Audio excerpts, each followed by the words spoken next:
I'd like to know what you can tell me about the consultation process surrounding North Devon District Hospital and these potential removals in A&E and maternity services. Okay. This is the big issue that a lot of people are concerned about at the moment, and quite rightly. A year ago from when we're speaking, summer of 2015, a decision was taken by the government that there were 3 areas of the country where we were starting to face real problems with the delivery of health services. One was in Cumbria, one was in Essex, and there was us when I say us, I mean the area that's known as New Devon, NEW, Northern, Eastern and Western Devon, which is a vast area of the county. It's pretty much all the county except for Plymouth and Exeter, really.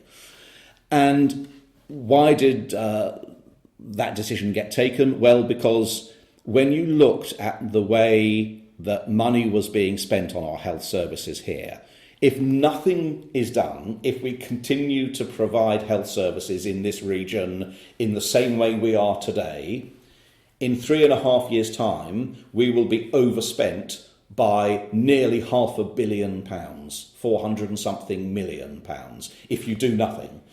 And then you're in a position where things start closing down because there simply isn't the money. You might say, well, that's simple, Peter. You need to invest another £500 million. Your government needs to spend another £500 million on health services. Firstly, there isn't £500 million merely to pluck out of the air to spend. But secondly, we've got to this position for a reason. And the reason is we haven't been spending the money smartly enough. We haven't been clever enough in the way we've used the available money to deliver health services. And there's a third point as well as to why the success regime, which is this review of the service provision, was set up. And that is that there are now more and more pieces of fairly strong medical evidence that if you deliver health services in slightly different ways than we've been used to, you get better outcomes for patients. Now, that's a very difficult message to get across to many people because in rural areas like North Devon, we have been used until 10, 15 years ago to having quite locally delivered health services.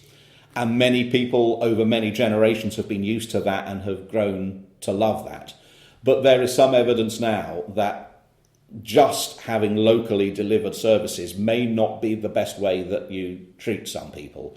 And if you think, just as one for instance, about the way that children's healthcare, acute children's healthcare, is now delivered, we have in the last 20, 25 years in this country developed a system of centres of excellence. We can think about Bristol Children's Hospital, Great Ormond Street, Birmingham Children's Hospital. We know those names, they're in the public consciousness because they are big regional centres of excellence.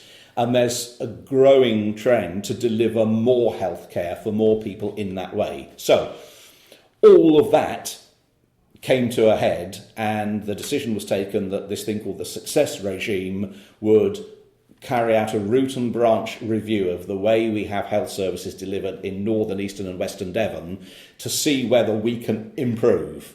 And it's not just about money, and it's certainly not just about cuts. Money is part of it. As I say, if we carried on doing things as we do at the moment, we would have a black hole of nearly £500 million in 3.5 years' time, and then things would start falling off the edge of the cliff.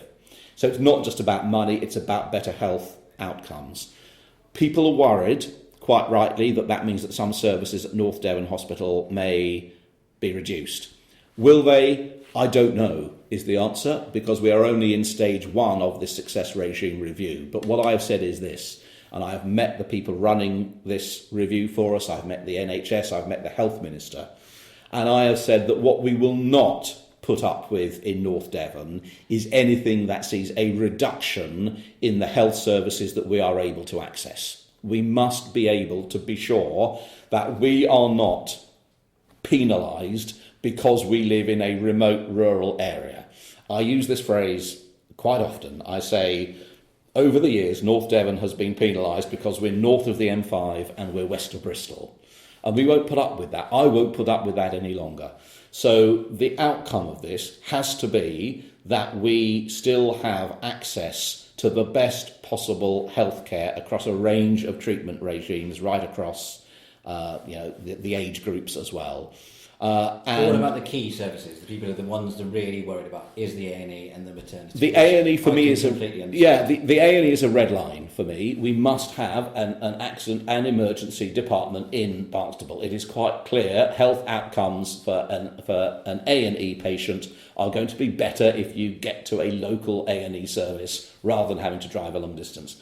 Now, the other acute services, and there are 3 or 4 that were mentioned specifically in the success regime document, we really do have to look at those carefully, because there is now growing evidence, as I said before, that although we have been very used to thinking that local is best, as one doctor, and a doctor put it to me, if I have in the back of my ambulance a patient, it might be better to drive past the front entrance of the North Devon District Hospital and drive the extra hour and a half to Exeter, because that patient will receive more specialist treatment and their outcome is more likely to be better by getting them to a regional centre of excellence. So all of these issues have to be looked at. What's important, and this is, I cannot stress this enough, is that I will fight and keep fighting to make sure that whatever the outcome of the success regime, people in North Devon are treated fairly and we have the best possible access to healthcare services that we can possibly have. I will not accept any outcome that means that just because we are North Devon, we don't get dealt with fairly, because that's happened too much in the past.